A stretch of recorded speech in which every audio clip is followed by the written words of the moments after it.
Hi friends, അസ്സാം വലൈക്കും. അപ്പോൾ ഇന്ന് വന്നിട്ടുള്ളത് നല്ലൊരു ടേസ്റ്റി ആയിട്ടുള്ള അച്ചാറിൻ്റെ റെസിപ്പി ആയിട്ടാണ്. നമ്മുടെ ഇരുമ്പാമ്പുളി ഉണക്കിയെടുത്തിട്ടുള്ള അച്ചാറാണ് നമ്മളിന്ന് ഇവിടെ ചെയ്തെടുക്കുന്നത്. അപ്പോൾ എല്ലാവരും വീഡിയോ ഒന്ന് സ്കിപ്പ് ചെയ്യാതെ തന്നെ കണ്ടു നോക്കുക.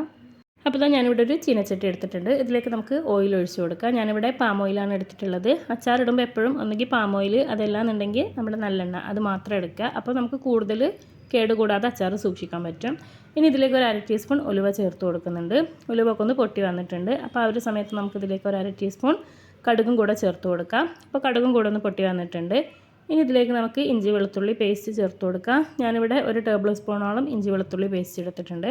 ഇനി ഇത് നന്നായിട്ടൊരു ഗോൾഡൻ കളർ ആകുന്ന വരെ നമുക്കിതൊന്ന് ഇതുപോലെ ഒന്ന് മിക്സ് ചെയ്തെടുക്കാം.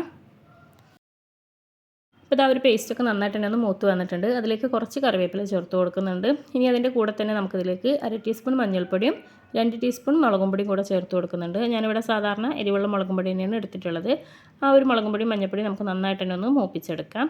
ലാസ്റ്റായിട്ട് നമുക്കിതിലേക്ക് കുറച്ച് കായപ്പൊടിയും കൂടെ ചേർത്ത് കൊടുക്കാം. അത് നിങ്ങൾക്ക് ഇഷ്ടമുണ്ടെന്നുണ്ടെങ്കിൽ മാത്രം ചേർത്ത് കൊടുത്താൽ മതി. ഇനി ഇതിലേക്ക് നമുക്ക് കുറച്ച് വിനാഗിരിയും കൂടെ ചേർത്ത് കൊടുത്ത് ആ ഒരു ഗ്രേവി നന്നായിട്ട് തന്നെ ഒന്ന് തിളപ്പിച്ചെടുക്കാം.